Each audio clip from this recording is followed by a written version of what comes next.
اس کے برعکس ایک اور سوال، جیسا کہ آپ نے یعنی کہ نبی کریم صلی اللہ علیہ وسلم مادی طور پہ نہیں گئے تھے، روحانی طور پہ ان کی تھی، کشف تھا. ٹھیک ہے.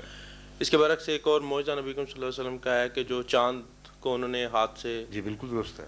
تو کیا اس سے اللہ تعالیٰ کا جو نظام تھا وہ قانون نہیں خدا بالکل کا دھرم نہیں ہوا، دھرم برم نہیں ہوا.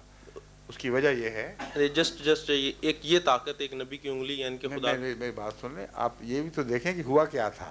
جی قرآن کریم نے جب یہ فرمایا کہ نظر آپ نے اٹھائی، اقتربت الساعۃ وانشق القمر،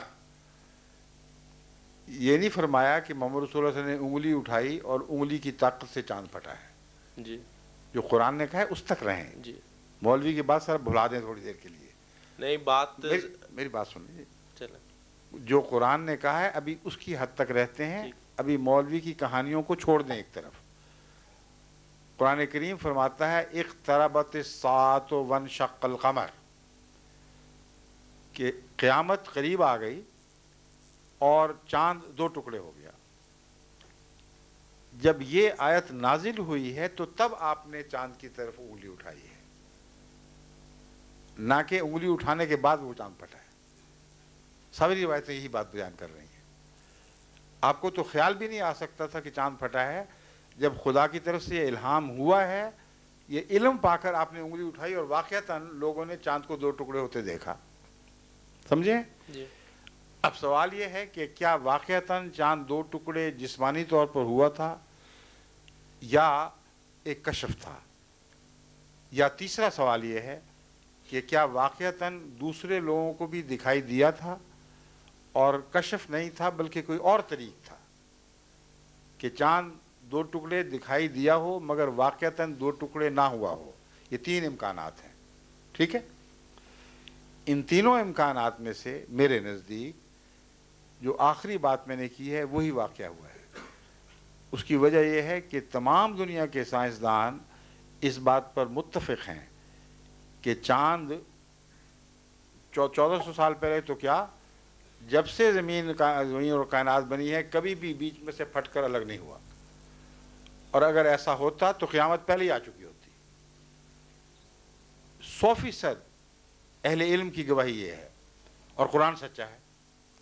اس لیے وہ تعبیر قرآن کی کرنی پڑے گی جس سے اہل علم کو مجبور کریں کہ قرآن کی گواہی کو مانیں اور کائنات میں رکھنا نہ مانے اس کے باوجود ثابت کیا جا سکتا ہو.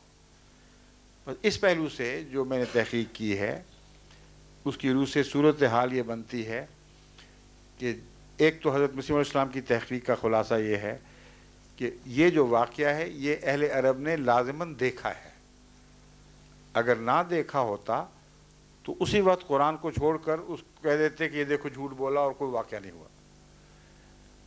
بلکہ ہندوستان کے بادشاہوں اور راجوں نے بھی یہ واقعہ دیکھا اور اپنی اپنی تاریخ میں اس بات کو منضبط کیا ہے.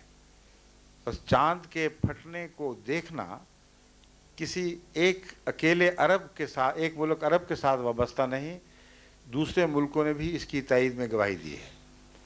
اور دو ہی ملک ہیں جن کی گواہی ہے، ایک عرب کی اور ایک ہندوستان کی. ٹھیک ہے.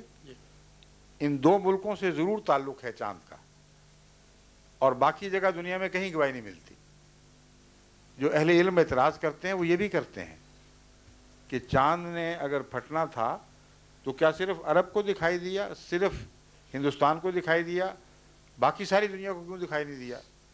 کیوں لوگوں نے ریکارڈ نہیں کیا یہ واقعہ؟ اور سائنس کی روح سے ویسے بھی ناممکن ہے. تو اب میں آپ کو دوسرا حل بتاتا ہوں. انہی سائنسدانوں نے یہ بات ثابت کر دی ہے تحقیق کے دوران کہ ڈائناسورس جو کسی وقت اس دنیا کے مالک تھے اور ساری سطح زمین پر چھائے ہوئے تھے، ان کی موت